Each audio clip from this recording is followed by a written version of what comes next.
Saya selalu kesal dengan kemunafikan politikus dan kedangkalan media.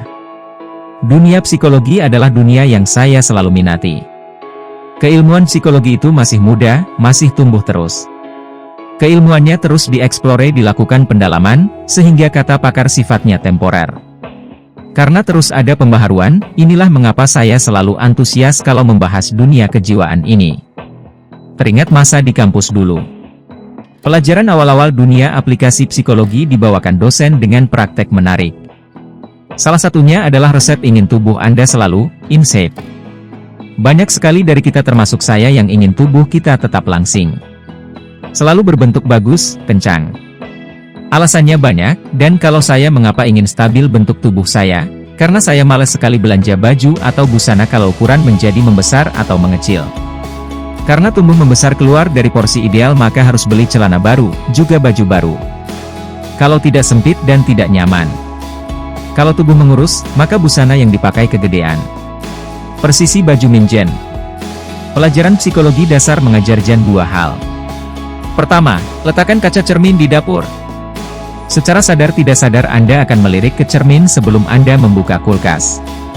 Atau sebelum Anda membuka tudung saji makanan di meja.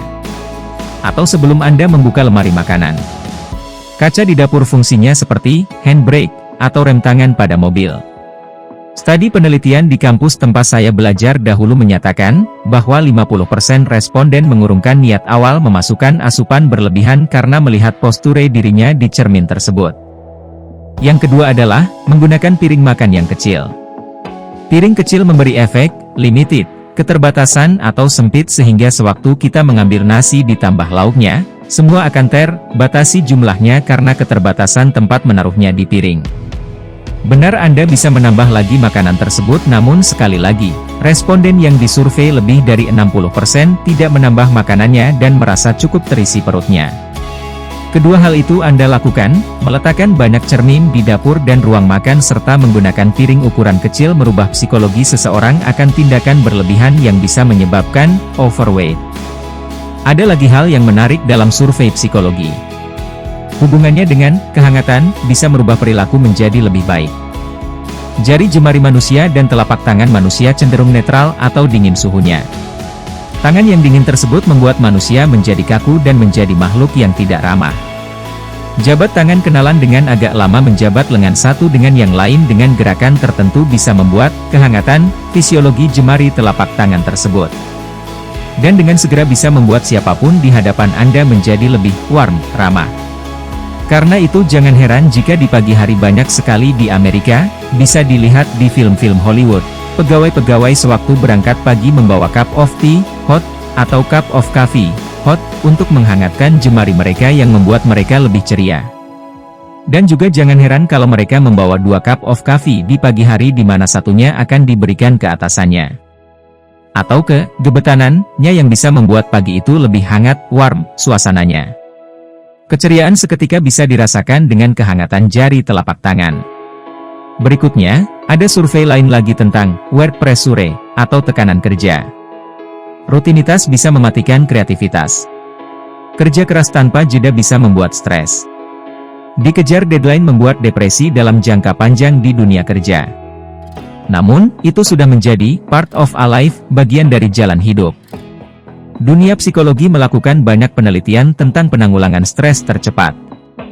Apa yang harus dilakukan untuk dengan cepat meredakan tension syaraf manusia? Ternyata ada satu gerakan yang sangat cepat meredakan stres di jam kerja adalah lie down. Tidur rebahan telentang. Lakukan hal itu selama 2-3 menit di tengah kesibukan rutinitas Anda. Kelenjar enzim endorfin, yaitu substansi yang menimbulkan rasa senang, lebih cepat mengalir ke seluruh sistem peredaran darah. Karena itu banyak yang menyarankan take a nap, atau tidur sebentar rupanya mengatur sistem peredaran enzim lebih cepat dengan posisi teletang. Posisi tidur kebanyakan dari manusia. Ada lagi hal menarik, dari sisi saya loh, dalam dunia psikologi kejiwaan. Di mana percaya superstitious atau percaya tahayul ternyata ada sisi bagusnya yang harus tetap dipertahankan. Sewaktu pelajaran ini diawali, saya sedikit kaget karena saya pikir hanya orang Asia atau budaya timur saja hal itu bisa dianggap baik. Namun di barat ternyata menerima juga dan bisa dianggap solusi. Percaya superstitious yang positif yang dipertahankan tentunya. Michael Jordan selalu memakai celana yang sama di setiap pertandingan final NBA di mana dia menjuarai hingga 6 kali dari 8 kali maju ke babak playoff. Dan 2 kali kegagalan pada saat dia tidak mengenakan his lucky pan. Tiger Woods selalu menggunakan kaos berwarna merah di final di hari Minggu.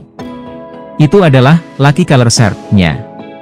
Dari umur 7 tahun hingga saat ini, dia tidak pernah tidak menggunakan baju berwarna merah di pertandingan di hari Minggu. Dalam studi di kampus, dilakukan simulasi memasukkan bola golf di putting green. Ada 2 buah toples.